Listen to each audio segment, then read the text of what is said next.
السلام علیکم داملای عزیز. ما یک گروه مخلصان شما از دهه بولیان پایان ناحیه دنقره از شما خواهش داریم با سوالهای ما پرره جواب دهید. بسیار ضرور است. سوال یکم: شخصی به مبلغ $1000 قرض بگیرد و از بین یک سال گذرد، زکات پول را شخص قرض گرفته میدهد یا شخص قرض ده؟ از بولیان پایان ناحیه دنقره خداوند در هر قدمشون حسنات بنویسد که امروز ما با اونها با زیارت داشتیم که از اونجا خیسته به این نمازهای جمعه ما با عدد خیلی زیاد می آیند. اگر یک مرد از من قرض می گیرد $1000، من اون را قرض می دهم، یک سال از بین گذشت. از بین گذشتن در دوام 1000 سال $1000 که در دست من بود، من با او قرض دادم، الکی زکات واجب می شود. همون زکات باید که البته آدم پولدار پول دادگی می دهد، آدم قرض گرفتگی نه. اگر من به او $1000 نه $10,000 هم که می دادم، وای صاحب نصاب نیست، وای صاحب ملک نیست. اون $10,000 مال من است، مال وای نیست، او مال قرض است. او چگونه باز مثال زکات میدهد؟ زکات به آدم بای، به آدمی که قرضدار نباشد به او واجب است. به آدم قرضدار چگونه وای زکات میدهد خودش وقتی که قرضدار باشد؟ اگرچند من در دست مردم $10,000 هم که داشته باشم، انا همون پولهایی که در قرض در دست مردم است از وای باید که زکات دهم. این معنای را ندارد که پول من در دست مردم قرض است و من از اینها باید زکات ندهم. باید زکات دهی. انشاءالله من یک جمعه در باب زکات، فضیلت زکات، مانع زکات با شما صحبت میکنم. امروز الحمدلله من باوری دارم که الکی خیلی پیشروی در مالداری در مردم ما پیدا شده است. الکی بچهای به دولت زیاد شدگی هستند، مالدارها پیدا شدن الکی. باید که این نعمت پروردگار است، وقتی که بر تو که دادش باید حق زکات جدا کنی. اون قدر مبلغ کلانی در گردن ما و شما بار نکردن، از $1000 $25 قدر مبلغ کلانی نیست. در یک سال یک بار بده. لیکن اگر ندادی، پیغمبر خدا میگوید لا صلات لمن لا زکات له. اگر شب و روز تو نماز تهجد خوانی، اگر شب و روز تو روزدار باشی، اگر هیچ جمعه را تو ترک نکنی، لیکن بازم این دولت داری و زکات نمیدهی، این عبادت ها تا پروردگار قبول نمیکند. زیرا در هر یک آیت قرآن اقیموا الصلاة و آتوا الزکات آمده است. نماز بخوان و زکات بده. در هر یک ورق قرآن وقتی همین اقیم الصلاة آمد، برپا کن نماز را، از پس حتمی آمدگی است و آتوا الزکات، زکات بده. از زکات قنطره الاسلام. پیغمبر میگه زکات این یک کوپروکی هست. از این طرف مرد مسلمان میایستد، از این طرف اسلامش میایستد. انا همین زکات خودش پیوست کننده آدم به اسلام است. اگر مادام زکات نمیتی، اسلام بر تو هیچگاه چسباننده نیست. زکات به نهایت مهم و ضرور است. کدام از شما دارین مستحقا هست، دادرهاتونتین، فقط پدر و مادر مستحق زکات نیستن. یعنی من اگر مالدار باشم به پدر و مادرم زکات دهم، زکاتم درست نمیشود. یا پدر و مادرم به دولت باشم، فرزنداش اتحاد، این از زکات حساب نمیخورد. لیکن فقط بین خواهرها و بین دادرها و بین اپا و خواهر و بین اکه و خواهر، اینها دادن زکات درست است. اگر اینها احتیاج داشته باشند، نداشته باشند، در همسایه داری هامون در مسئله میگوید حتی اگر در محله آدم مستحق کم بغل باشد، تو زکات گرفته دیگر محله بری، در این حالت در همون زکاتی تو کراهیت است، ثواب وجود ندارد. دوم، در گذرگاه مردم که از آنها زنها و مردان گذر میکنند نشستن چی حکم دارد؟ در آخر در حق ما مخلصان دعا کنید. یعنی در گذرگاهی که مردم می نشینند، قد راهی که مردم گذر است، اگر در آنجا یک طایفه مردها یا طایفه زنها نشینند، این در اسلام چی حکم دارد؟ پیغمبر خدا میگوید ایاکم والجلوس علی الطرقات فان ابیتم فاعتوا الطریق حقها الامر بالمعروف و نهی عن المنکر و غض البصر و رد السلام. حبیب خدا گفتند ایاکم والجلوس علی الطرقات، امتان من بر شما باد که در قد راهی که مردم گذر است ننشینید. راهی که مردم گذر است، راهی که مردها و زنها میگذرند، اون مکان برای خود جای نشست قرار ندهید. بس اگر گفت پیغمبری خدا دلی شما قرار نگرفت و در همون قد راه که نشستی، باید که حق راه را شما ادا کنید. حق راه 4 چیز است. کدام شما اگر از عهده این 4 چیز میبراین در قد راه نشینید، لیکن اگر نمیبراین قد راه را ترک کنید که پیغمبر خدا شما را خطاب دارد، ننشینید در قد راه. یکم، وقتی در قد راه می نشینید امر معروف و نهی منکر کنید. امر معروف فقط و نهی منکر باشد. یکم امر معروف، دوم نهی منکر. سوم و غض البصر، سوم چشمهاتون را بسته کنید. چشمهاتون را بسته کنید که یعنی مردم غیبت نکنید. مردم هایی که به پیش شما میگذرند به آنها هر گونه از تاریخ آنها ورق نزنید. و رد السلام، 4م حقی که در گردن انسانی که در قد راه می نشیند جواب سلام گفتن است. اونا که سلام دادن تو با علیکم السلام باید بگوی. از دست کدام شما این 4 حق را اگر براید، مرحمت قد راه را برای خودتان اختیار کنید. و الا اگر شما در قد راه نشستین و این 4 عمل اگر یکیش ترک کردین، پیغمبر خدا به شما خطاب دارد که قد راه ننشینید که گناهکار میشوید. من باوری کامل دارم که اون کسانی که در قد راه می نشینند یکی از این 4 ادا کردن میتونند. کدام اونها امر معروف میکنند، کدام اونها نهی منکر میکنند. در اونجا نشستن بغیر گپ‌های بیهوده و بغیر دشتام و بغیر غیبت دیگر چیزی وجود ندارد. افسوس که امروز بسیار باور که این بی‌مدنیتی ما و شماست که در همون قضای راهی که ما و شما میگذاریم در محله داریمان، همون زنها، اصلا زنها قد راه دا بسیار می نشینند. میبینید توده مرد زنها، 3 کس 4 کس، گفتی همون عادی ما و شما هم چنبر زدگی نشستگی است، با پیشش 10 مرد میگذرد، باور کنی حتی نمیبیند که با پیشش کی میگذرد. ذره حیا و شرم در وجودش نیست که یک مرد که گذشت از جاش خیزد، یا همون شوهری که دارد اون قدر دلاوری نمیشود که همون قد را در کجا میشینی و در خانه در فرزند تربیه کن. آخه یک کاری خانه را انجام بده، قد را کجا جای نشستی تو است آخر.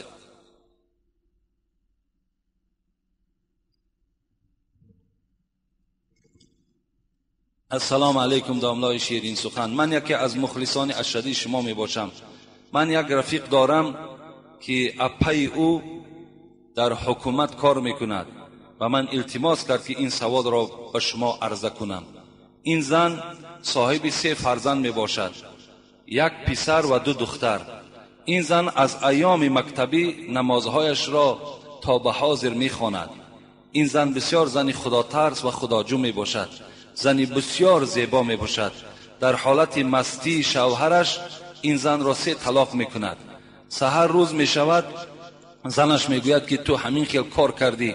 این مرد می گوید که من هیچ چیز را یاد ندارم، تو تهمت می کنی. این زن نمی خواهد که کودکهایش را یتیم کند.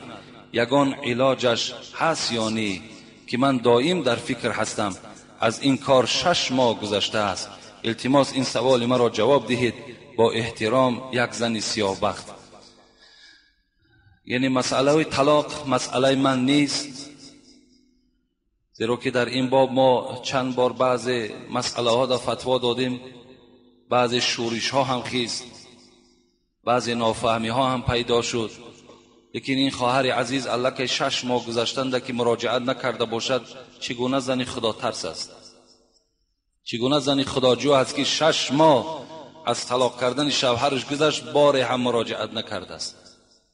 اگر این زنی خدا ترس میشد، میلش خدا ترس باشد، شاید خدا ترس باشد، شاید اگان چیز مانع شده باشد، لیکن زنی خدا ترس میشد همون سحر باید که مراجعت میکرد اگر حیات حلال و پاکیزش میفارید.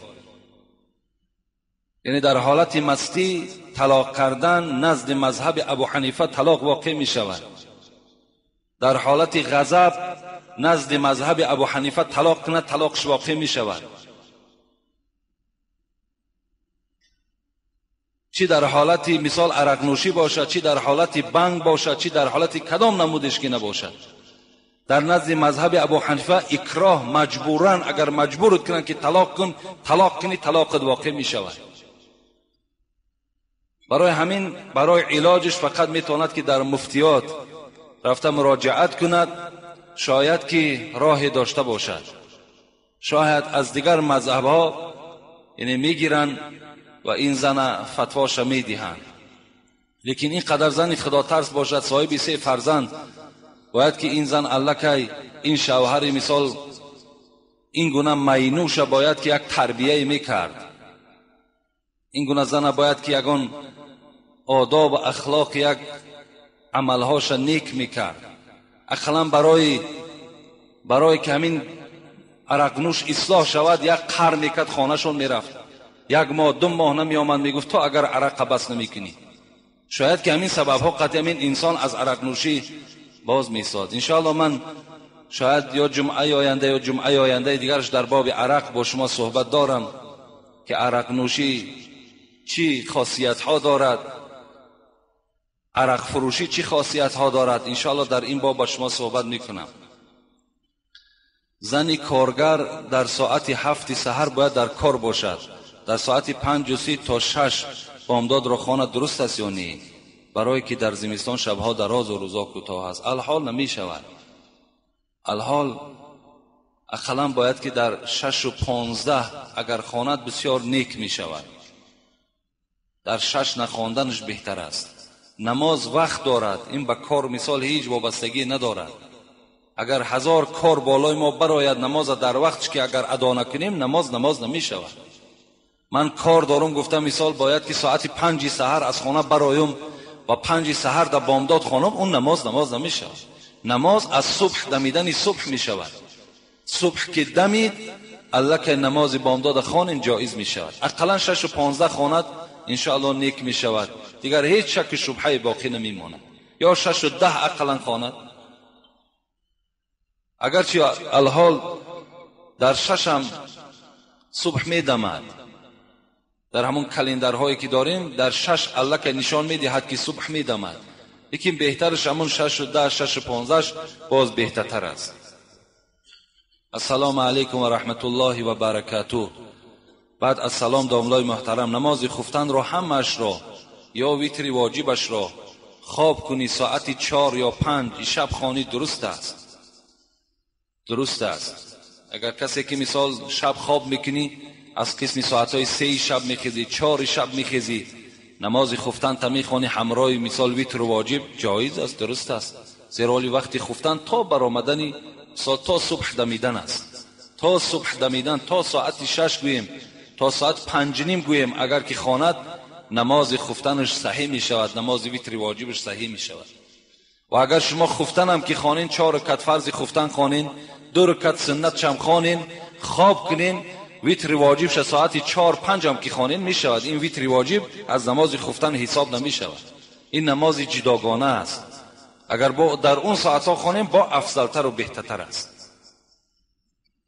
دویم آدمانی که از عائلهشون یگان نفرشون وفات کند تا 1 سال مگنیتوفون و تلویزیون نمیمانند، این یگان اوبال دارد، البته اوبال است، نمانین. اگر در مگنیتوفون ها امر معروف مانیم با که ندارد، جایز است.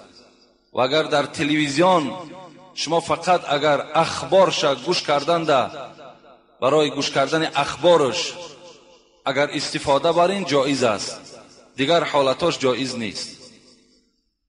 بسیار نیک می شود. با همین طریق هم از امو بعضی برنامه های نادرست دور می شوین، خیلی خوب است. السلام علیکم محترم حاجی میرزا، خواهش میکنم سوال ما را تعجیلا جواب گویید. کاژینکه هایی که بعضی آنها را میگویند که از پوست خوک است چه حکم دارند؟ آیا پوشیدن آنها در داخل نماز یا بیرون از آن روا است یا نه؟ التماس فهمانید. البته در داخل نماز این پوست خوک به سبب طاهر کردن طاهر نمی شود. یعنی در مسئله ها میگوید یکی پوست انسان یکی پوست خوک اگرچه دباغت هم که دهن وای طاهر نیست. یعنی دیگر پوست ها مثل پوست خرس باشد یا پلنگ باشد یا گرگ باشد، همه حیوان ها یا خر باشد، اینا به سبب دباغت دادن الکی طاهر می شوند، لیکن پوست خوک نمی شود. از این خاطر اینها را در نماز خواندن استفاده بردن تماما لازم نیست. به نهایت خوب می شود بیرون نماز هم نپوشینش. این خوک یک حرام کرده پروردگار است. اگر شما تقوا داشته باشین بیرون نماز هم نپوشینش، لیکن در داخل نماز تماما نپوشین که با اون لباس نماز خواندن شما درست نمی شود. السلام علیکم اکای حاجی مرزا. حاجی را با حرف آ نمی نویسند، آجی نمی شود، حقیقتی می شود حاجی. این جوانای ما همین قدر قریب به سواد ماندن که حتی که آجی را از حاجی فرق نمی کنند.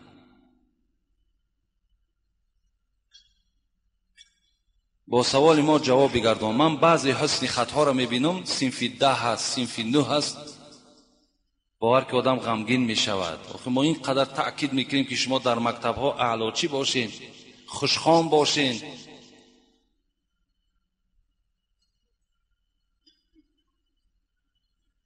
با سوال ما جواب بگردان. اگر بچه زنا کند با آب غسل کند پاک می شود یا نمی شود؟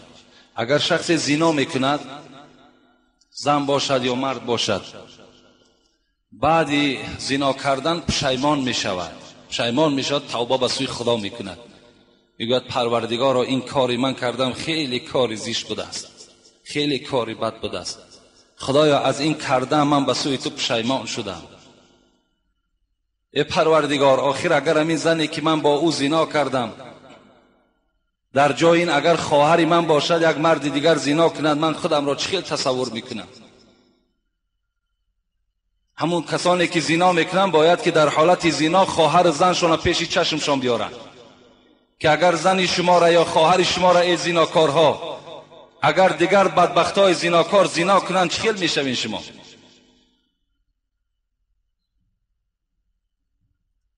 اگر توبه کند بعد غسل کند از جنابت خالی می شود.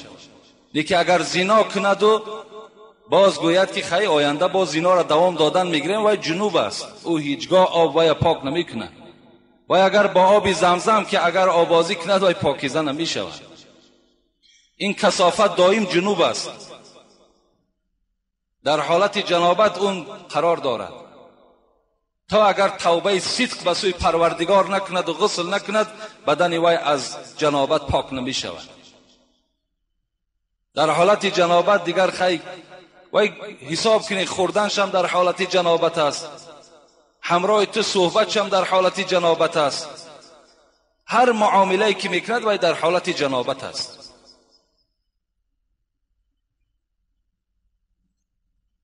السلام علیکم داملای محترم، میخواهم که با این سوال من جواب گویید.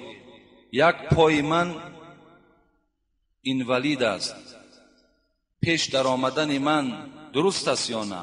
درست است. اگر بغیر این یگان عالمی بهتر نباشد، یعنی اگر در یک عالمی هست که مثال پایش درد میکند یا پایش نیست، یک پای دارد، این گونه اگر امام ها باشند لیکن عالم باشند اونا با طریق اولا پیش می درآیند. لیکن اگر در برابرشون یگان عالم دیگر وجود داشته باشد که وی درست باشد، سالم باشد، بهترین صورت شامل است که وی از پس این امام نیت کند. یعنی همون امامی که پای درمند دارد، پای مثال رکوع کننده ندارد یا پای ندارد، وی قفا ایستد و این عالم پیش درآرد، این بهترین صورتش. لیکن نباشد مرحمت و پیش درآید، نماز شما درست می شود.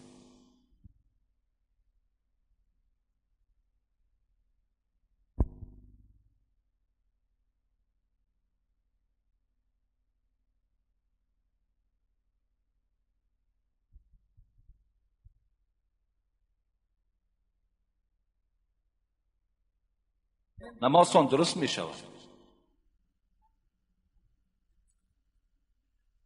دویم، داملایانی که زن و دخترانش حجاب نداشته باشند پیش در آمدنشان درست است. اگر کدام پیشوایی که زنش حجاب ندارد، دخترش حجاب ندارد، یعنی لباسهای بگیم اسلامی ندارد، پیشم که در آید نمازش درست می شود. لیکن در نزد خداوند این گونه امامها مسئول هستند. این گونه پیشواها در نزد پروردگار جواب این فرزندان بی حیا را می دهند. اگر کوشش ها کرده باشند، تمام راه ها را استفاده برده باشند که اونها به ذمه نگرفته باشند، این حالت در یک حال خوب دارد. لیکن اگر در همون کرده های فرزنداش راضی باشه و با این در مردم امامتی کند، این حالت در امامتیش که صحیح می شود، لیکن در نزد پروردگار گناهگار می شود. اگر از اون دبا بهتر باشد، خوب می شود که وی بیراه شود، یک آدمی باز با تقواتر پیش در آید، این بهتر است. اینا در حالت درست می شوند که ضرورت باشد. دیگر غیر اونها دیگر هیچ پیشوا و داملای وجود ندارد. السلام علیکم داملا مهربان. اولا از درگاه الهی خواهان آنم که عمر شما دراز بادا و در زندگی هتان بردباری ها تمنا دارم. کاش و مثل شما شخصان خاکسار بسیار می بود. و در آخر یک سوال دارم: آیا در قد کوچه ها و گذرها نشستن زن و دختران شرط و درست است از نقطه نظر دین اسلام؟ و فکر من نه. و من مشاهده میکنم که در محله ما شام میگذرد، آنها تا حال پروا ندارند. خواهش دارم با سوال من پرره جواب گردانید. و در آخر از شما تشکر میگویم.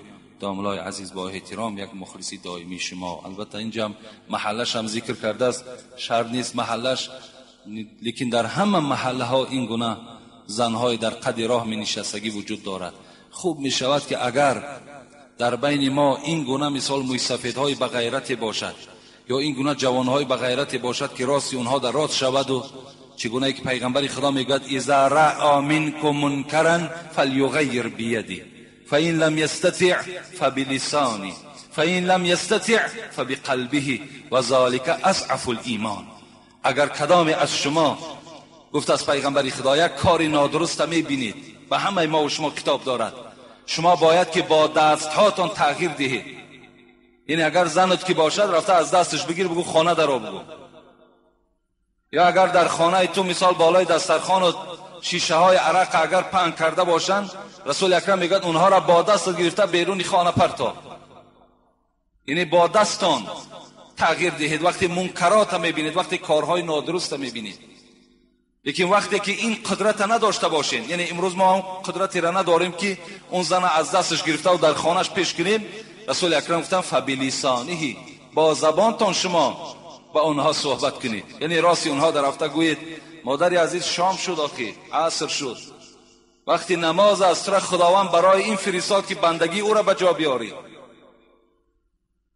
رو نماز تخوان، رو فرزند تا تربیه کن، رو خانه تا مثال یک تازه و پاکیزه کن. رسول اکرم گفتن با زبانهاتون با اونها سخن گویید. اگر با زبانهاتون هم نتوانستید، با دلتون اونها را بد بینید، که این ضعیفی ایمان شما را نشان میدهد. گفتن یا با دست یا با زبان باید که یک تغییرات در اون معرکه شما درآورید. برای همین در کدام محله هست، اگر همچنان پیشواها باشد یا این گونه موی سفیدهای بغیرت باشد، بسیارتر این کار موی سفیدهاست. موی سفیدها میتوانند که این کارها را انجام دهند، اونها را کسی ملامت نمیکنند. که وقتی یک جوان اگر گوید، او را البته ملامت میکنند. السلام علیکم داملای عزیز. ما از شما یک سوال داریم که جوابش بسیار ضرور است. در مسجد محله ما به جای امر معروف گپی دنیا می رود و به ضمن این عورت خود را نام می گیرند. ملا امام در آنجا نشسته سخنی نمی گوید. التماس جواب قطعی دهید تا به گوش اونها برسد. پیغمبر خدا می گوید: سباب المسلم فسوق.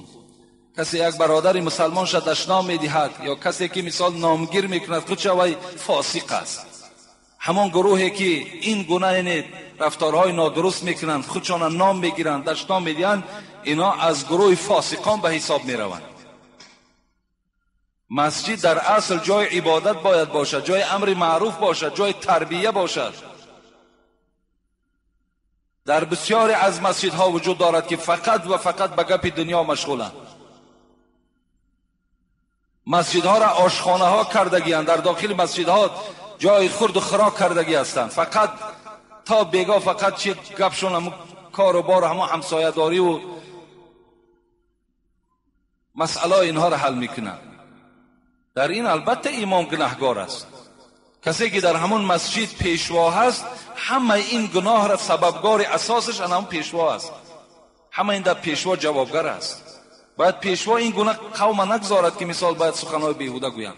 برای آن که اونها سخنهای بیهوده نگویند، این امام باید که خودش دائم در بین مردم کتابخوانی کند، دائم امر معروف و نهی منکر را دائم برقرار و بردوام نگه دارد تا که مسجدها از سخن دنیا خالی شود.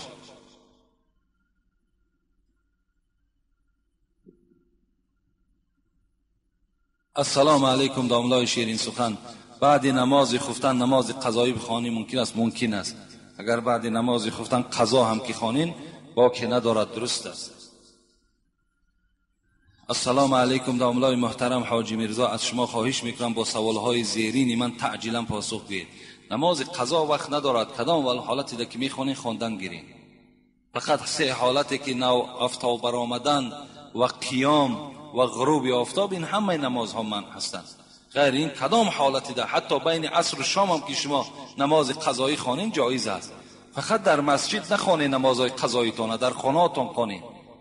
در کتاب‌های فقه میارد که اگر کسی نماز قضاییش در مسجد میخواند، این عین بی‌ادبی وی نشان میدهد، به خاطر آن که وی به مردم آشکار میکند که یعنی من نماز خدا را قضا کردم، این الحال قضاییش میخوانم. یعنی گناهش آشکار کرده ایستاده است در بین مردم. برای همین شما میتوانید که همون قضاییاتون در خانه‌تون خوانید، این بهتر است. حاضر وقتی کشتی غلدانه هست، در بین آدمان عقیده هست که روزهای 18 19 20 21 ماه دکبر باید غله کاشته نشود، زیرا حاصل نمیدهد. این روزها آفتاب در خانه بوده است. آیا این حقیقت یا اساس علمی دارد یا نه؟ من البته از این مسئله فهمیش ندارم. در باب کاریدن غله که در مثال همون روزهای 18 19 20 21 گویا که آفتاب در خانهش باشد، لیکن این من سوال کردم خیلی از یک آدمی معتبر، یک آدمی که دایر به همه این کارها هست، که گیاهشناس است، و گفت این یگان اساس علمی ندارد. گفت در یکی از مسجدها، انیخترش در مسجد یکی از قشلاقهای حدود دهنه، روز 18 دکبر روز چله گویان شب نشینی تشکیل نمودند. هر یک عضو مسجد 5 سامانی جمع کرده معرکه خراخوری گذرانیدند در داخل مسجد. امامشان پیشکار بوده است. حالی این گونه امام و قوم آن چه گونه خواهد بود؟ الحال گفتیم امامها در داخل مسجدها خیر احسان مثال خدایا تشکیل میکنن که چله در آمد است. ببین در اسلام آیا چله را پیشواز گرفتن یکون خبر آمدگی هست؟ و چله می دراید نمی دراید؟ مثال با جمع کردن 5 سامانی، این همش باور که این برای شکم سیری است، همه این برای نفس است. در داخل مسجد معرکه خوردن، گپ زدن.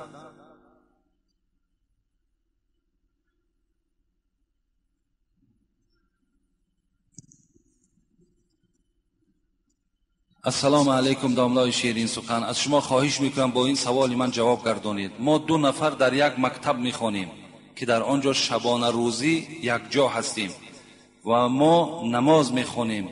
برای ما ممکن است که جماعت کنیم؟ البته جماعت کنیم. رسول اکرم میگوید که اثنان خیر من واحد، 2 نفر بهتر است از 1 نفر. اگر شما 2 نفر هم که باشید باید که با جماعت خوانین. ان شاء الله خداوند ثواب جماعت برای شما نصیب می‌گرداند. علل خصوص به این جوانهایی که باز در کدام مکتبی که شبانه روزی باشن و میخوانن خوش به حالشون، ان شاء الله نماز همون جماعت ثوابش شما میگیرید. داملای عزیز، خدا شما را نگه دارد. شما فکر نکنید که سخنهای شما به تأثیر میماند یا اجرا نمی شود. از سخنهای شما بسیار تغییرات در جوان پسرها و جوان دخترها وجود دارد و حتی معامله مردم، طرز معرکه ها دیگرگون شده است. من یک سوال دارم، آیا شهتاز حرام است یا حلال؟ این ما یک بار گفته بودیم، شهتاز حرام است. کسی که مثال در طلب کردن شهتاز حرکت دارد، یعنی این یک عرف، یک جاهلیت، یک خرافات است. وقتی یک شه به محله ما و شما میآید برای گرفتن عروسش، پیش راه او را چندین جوانها پیش راهش میگیرند و از او چیکار میکنن؟ پول طلب میکنن. ببینید پول طلب میکنن، طلب کرده ایستادند. وقتی تو طلب میکنی کل المسلم علی المسلم حرام عرض و ماله، هر یک مسلمان بر مسلمان حرام است میگوید پیغمبر. چیش؟ آبرویش، مالش و دمه و خونش. مال مسلمان بر مسلمان حرام است وقتی اگر طلبش میکنه. وای طلب کرده ایستاده است، اینمی قدر پول بر من نمیدهی، مثال ما پیش راه تو را کشاده نمیکنی. یک تله و تاراج، یک غارت کردن است.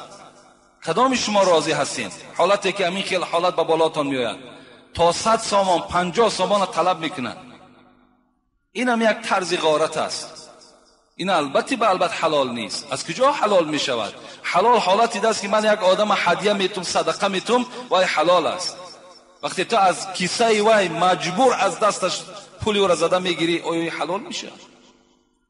یا مثل که شهجت می آید در ما و شما، شهجت است. با چی خاطر؟ یعنی به خاطر که یعنی شما در ساعت مثال 1 یا 2 شهر خانه ماده حاضر کنید. یک کس از طرف عروس اکو شهجت می آید، باید سر پاک کنید. تو این یک طریق طلا و تاراج است. یا مثال از بالای همون ماشین ها کرپا فرار گفته و تخت زن و بلا و بتر میگن، همه اینا یک طریق غارت هستند. اینا هیچ کدامش از اسلام ما و شما نیستند. در این پول هایی که شما میدین، در هیچ کدام اینا شما ثواب نمیگیرین. از پشت این شهتاز چندین جنگ ها برپاشیدگی است. چندین جنگ ها. این دشنام کردنش حساب ندارد. در این مسئولن، همون پیشواهای محله مسئولن که همین معرکه ها را باید که وقتی که همون مهمان ها از دیگر محله می آیند، باید پیش راه اونها کشاده باشند. اینا در مسئولیت دارند.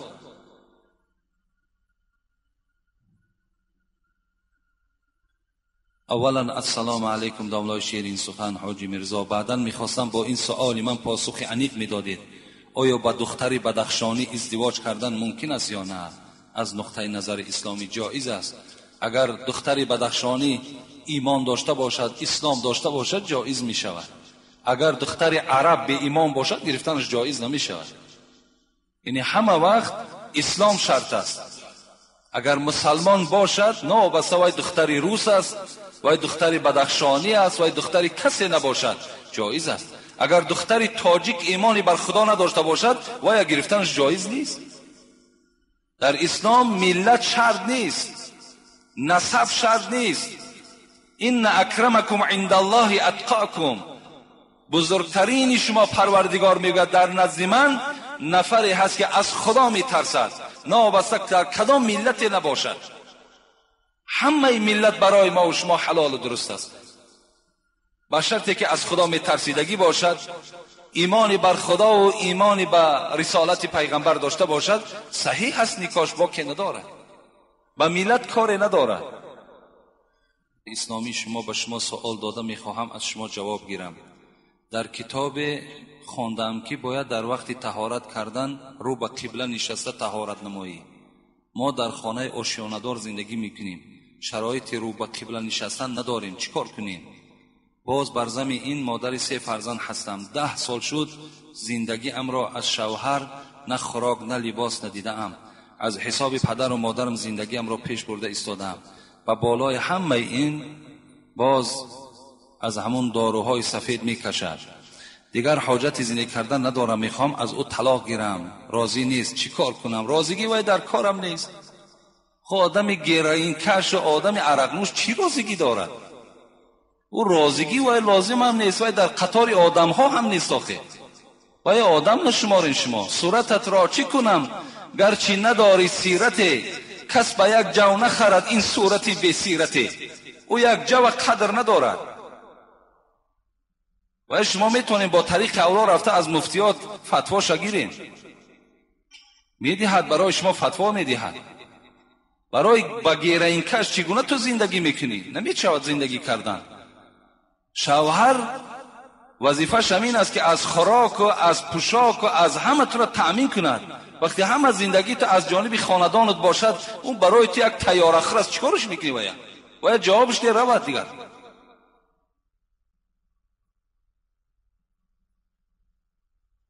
لیکن برای طهارت کردن هر جانبی که برای تو موافق است همون جانب طهارت کن، طهارت صحیح میشه. هر جانبی که برای شما موافق میآید همون طرف البته موافق است. بسیار افسوس است، بسیار جوانها اینقدر پیشروی ها شده است، اینقدر بهبودی ها خدا را شکر در این جمهوری ما پیدا شده است. با بزم این کشیدن دارو، خوردن عرق و دیگر آیا حیات برای همین است؟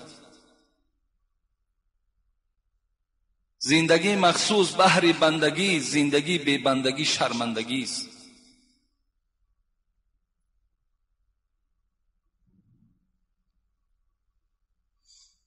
در خوجند همون داملهاش قطعی من صحبت کردم، میگوید که همون پیشوامون فتوا برآورد که اگر کسی که در حالتی همون گروین کشیدن از دنیا میگذرد و یا جنازه نمیکنند. همون ملاش برای من گفت اون بی نهایت فتوای بهترین برآورده. کاش که همین فتوا هم در همینجا عمل کند. آخه اونا جنازه چی دارند؟ اصلش اگر گیری، آخه انسان یک حلال مردن دارد، یک پاکیزه مردن دارد. آخه وقتی در حالت گیرین کشیدن از دنیا میگذری، در حالت زنا از دنیا میگذری، در حالت عرق نوشی از دنیا میگذری، آخه ایمان در وجود تو دیگر وجود ندارد. آخه نیست. اگر تمام مولوی های دنیا که آمده تر جنازه کنند، خداوند بالای تو البته به البته عذابش جاری میکنه برای نافرمانی کردنت. داملای عزیز، من در دانشکده عالی میخوانم، در ساعت نماز جمعه امتحان باشد چیکار کنم؟ در حالت حتی ما برای همه شما جوانها گفتیم که حتی شما در مکتبهایی که میخوانید روز جمعه، شما برای نماز جمعه مکتبها را ترک نکنید.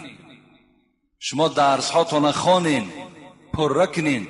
آمده در خانه خلیفه جمعه که پیشین است، شما پیشین هاتون خوانین. این البته به البته بهتر و خوبتر است. اگر امتحان باشد این باز با طریق اولا عذر هست در شما. امتحان هاتون سپارین و آمده پیشین هاتون در خانه خوانین. یکی ما این قدر مثال در باب مکتب، در باب مثال تبلیغ جوانها به سوی مکتب حرکت ها داریم. باید معلم ها هم برابر ما در همون دخترها و جوان پسرها باید که با دقت باشند. این سخنهای من ترس از معلم ها نیست که من میترسیده باشم از معلم ها، برای که در پیش معلم ها خوب شم و همین سخنها را من مثال از پیش خود میگفته باشم. این سببش ترس نیست، بلکه این یک احترام همین جامعه هست، احترام همین جمهوری است، احترام جوان ها هست، یک پیشرفت در همین جمهوری ما و شما میشیدگی است. چگونه ای که از رئیس جمهور برآمدهاش بهترین برآمدها را کردن، چه نسبت معارف و چه نسبت تعلیم ها.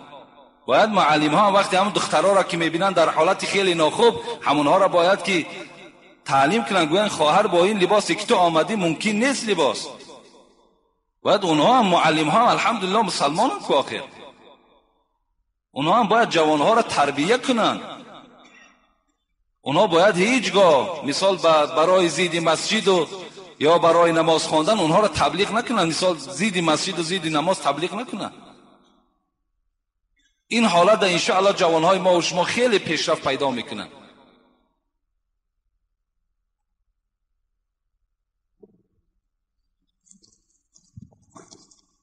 علیکم داملا حاجی میرزا، من یک سوال دارم. در حالت در روسیه کار کردن در مهلت 1 یا 2 سال نآیم، لیکن رزق روزی زن و فرزندم را راعی کنم. آنها با همراهی پدر و مادر و برادران می باشند. میدانی که حال آنها خوب است. در مسلمانی چهل می شود که می گویند که 6 ماه پس باید بیایی و ما ساده کرده فهمانید. با احترام مخلص دائمی شما. این البته از روزی که ما و شما زن نکاح کرده که گرفتیم، وظیفه همه ما و شما الکی فرض می شود نفقه زنهامون، چه از فرزندهامون نفقهشون فرض می شود. لیکن در این مملکت های دوردستی که سال آنها آمدن نمی توانند، اگر از همون نان و آب و لباس و پول اگر زن و کودکاشون تأمین کنن، این حالت عذر است. یعنی اینها در نزد خداوند مؤاخذه نمی شوند، عذاب داده نمی شوند. لیکن اگر ذره شرایط باشد برای آمدن بعد 1 سال یا بعد 1.5 سال یا بعد 2 سال، باید که آمده از حال زنها با خبر گیرند. یعنی با یک لباسی او را تأمین کردن، با یک شکمی او را سیر کردن، این وظیفه ما تا حال انجام نیافته است. اون زنها البته مثال شوهرشان میفارد، اونها را از شوهرها باید که منفعت گیرن. این طرفشان باید که البته جوانها فکر کنن. چگونه ای که مثال همون جوانی با تقوایی که در همون روسیه میگردد و خیلی در حالتهای وزنین خودش را مثال قپیده می ایستد، تصور کرد که این زن هم در همین حالت وزنین است. باید که از حال زنها خبر گیرن. 1 سال بعد است، 2 سال بعد است، انشاءالله این باز نیکتر و این